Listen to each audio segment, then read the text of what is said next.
Hello, you beautiful people. It is January 2021. We are taking a look back at what happened in December 2020, as well as the entire year to date in 2020. Of course, this being January, we are now in our second lockdown during COVID. There are some very interesting and confusing times that are going on right now.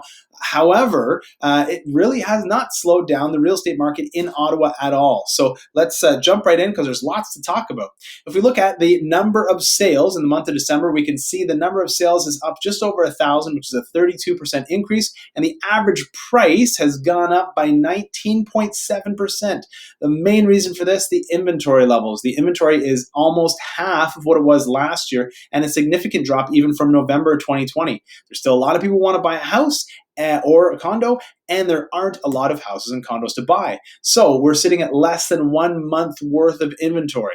That obviously makes it a seller's market. You need probably 3 or more months to turn it into a balanced market, 6 or more months to turn it into a buyer's market. So we are still heavily in a seller's market, and it will take a lot for that to change. Year to date combined, what is the picture for 2020? Well, the story is we sold 1.9 more properties than we did in 2019. And I would say we did most of that in a 10-month period. And so the fact that we condensed our year down to 10 months because, both April and May were confusing times. People couldn't figure out how to sell a house, what to do. There was lockdown, of course. And so by the fact that we squeezed all of our home sales into a very short period of time, it pent up the demand and pushed the prices even higher. As you can see at the bottom, we're increased our average price in Ottawa by about 20% combined. All right, it's one that nobody expected. The former year, my prediction had us going, 10 or 11% higher in value, hitting 20%. Obviously, with that uncertainty and with the virus and everything and all the lockdowns, we certainly didn't expect to get there, but that's where we are. If we took a look at December, we'll break it down into the residential side and the condo side. The December residential side, we sold 33.7% more houses in December, and the average price went up to over $600,000. Again, a 20% increase in residential homes in December. If we look at the inventory, same thing, okay? The inventory is way less. It's way down compared to where we were last year, even again, down from November, okay? And the inventory, less than a month of inventory, obviously really much a seller's market. You can see there's tons of people out there who are bidding on houses. Every house is going to have 3 to 8 bids on it, provided that it's priced, even if it's priced at market value, there's still going to be more bids that drive it up, okay? If we talk about year to date residential, okay, we sold 3% more houses in 2020 than we sold in 2019. And again, the average price went up by 19.7%. Here's the problem. There are more people who live in Ottawa than there are houses to put them in.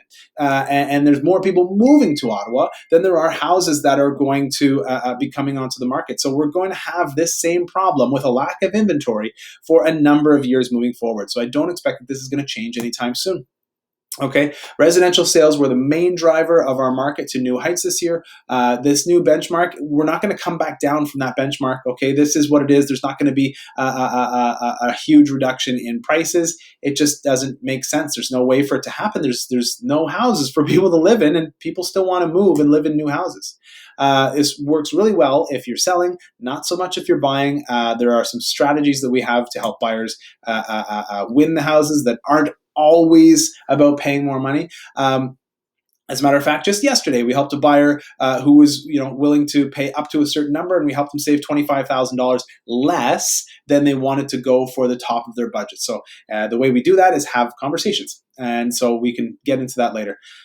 That was a big aside. We're talking about condos here in the month of December. We sold a total of 292 condos in December, an increase of 29%. And again, the average price went up by 14.4%.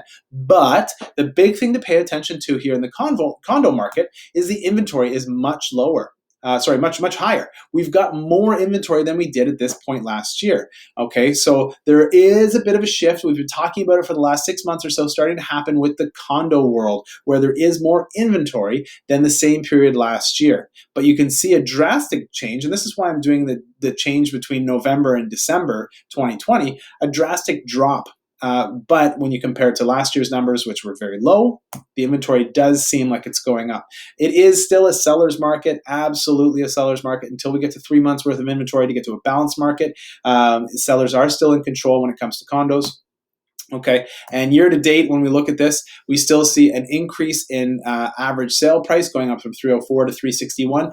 But we see a reduction in the number of sales. So there's less people who are trying to live that condo lifestyle. People are wanting to get more space. They want a home office. So if they did have, let's say, a 2-bedroom condo, they might want a 3-bedroom condo. But people might not want to live in condos anymore because the whole idea is, hey, I live in a condo, I can walk to the shops and stuff. Well, a lot of the shops are closing, so it's having this effect of decentralization where people are moving out of the core into the rural areas. And we saw the rural areas in and around Ottawa go up by 50% or so this year. So that's been a huge driver in the marketplace. Anyways, if you're thinking about moving, or if you had a plan to move in 2020 and you didn't, there's a lot of people like that because of the uncertainty in the world, and you still have a plan that you'd like to move, if you'd like to buy something, if you'd like to sell something, you'd like to get an investment property, please reach out. My team and I'd be more than happy to help. We've been really paying a lot of attention to what's going on in the market and have an expectation about what's going to happen down the road with the market. If you're waiting for the bubble to burst, please stop waiting. It's going to end up costing you more money in the long run, as our clients have found out time and time again as they've waited. So as always, please feel free to reach out. My team and I will be more than happy to help. The phone number 613-314-3187. And until then, Sty Fire out.